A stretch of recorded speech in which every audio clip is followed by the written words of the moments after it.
A Fish Called Wanda is a 1998 heist comedy that stars John Cleese, Jamie Lee Curtis, Kevin Kline, and Michael Palin. These guys are stealing some diamonds, and then they end up double-crossing each other throughout the movie. Jamie Lee Curtis's character of Wanda kind of playing as a lover to multiple people. John Cleese, he's an attorney. In the double crossing, they end up setting up one of the guys to take all the blame for it. But what they don't know beforehand is that he went and hid the diamond somewhere else. So now they need to make sure that he gets out, or at least gets the information of where the diamonds is. That's what they want. It's everybody's trying after these diamonds. I don't know how much these diamonds are worth. They might explain at some point that they're special or something. It's not really the point of the movie. It's the MacGuffin. It's a comedy of these people constantly trying to screw each other over, and it's got the same energy as Noise is Off, I thought. This is another one that it wasn't what I expected. I expected walking into this thinking it was going to be like, I don't know if you're familiar with the movie Knives Out, which came out a few years back, which was kind of like, reading the will and the family, and they're trying to like backstab each other or whatever. I thought that's what A Fish Called Wanda was going to be. I didn't realize that it really was about a heist. But I think what makes this so good is that it's a perfect example of how could this be made worse?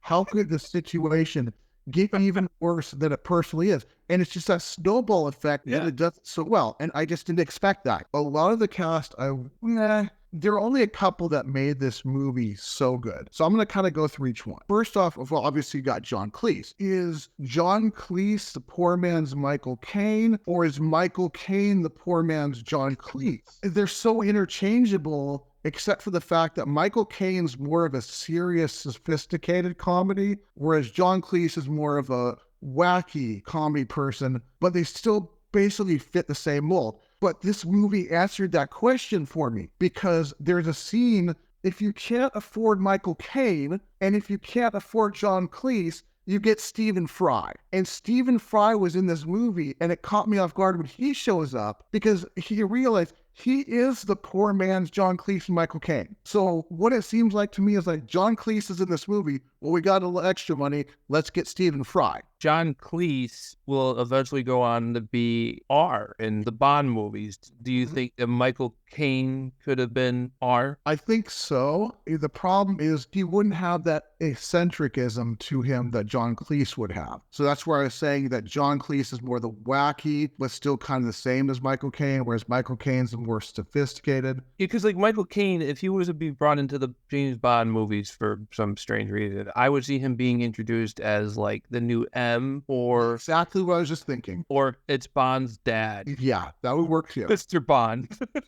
John Cleese, I'm not like a big fan of him. I think he did a decent job this movie, but I don't think he was convincing as a, let's just say, quote unquote attorney, because of the fact that he's so wacky. I mean, when you see him come on, he's got that wackiness to him. It's kind of a miscast. I think it should have been Michael Caine. I think Michael Caine would have worked that role a lot better, but it is what it is. And that's John Cleese. Now we're going to move on. All right. So I want to talk about the two, though, that made this movie phenomenal. These are like the best two actors. I was surprised when I saw Kevin Kline, and Kevin Kline was probably the best thing to happen to this movie. The way he did his character was amazing. And then also Michael Palin, who played the role of Ken, was the other good one. And it was funny, the way the two worked together. Can you explain to me why he kept trying to kill the old woman with the dogs? That was great. It was great, but what? It's exactly what I was talking about, the snowball. It's the peeling back the onion and having another layer of it, and it just snowballs and snowballs. You just have to see how bad it's going to be. He's been in this whole time, and he kills off all her dogs, and then he finally gets her killed.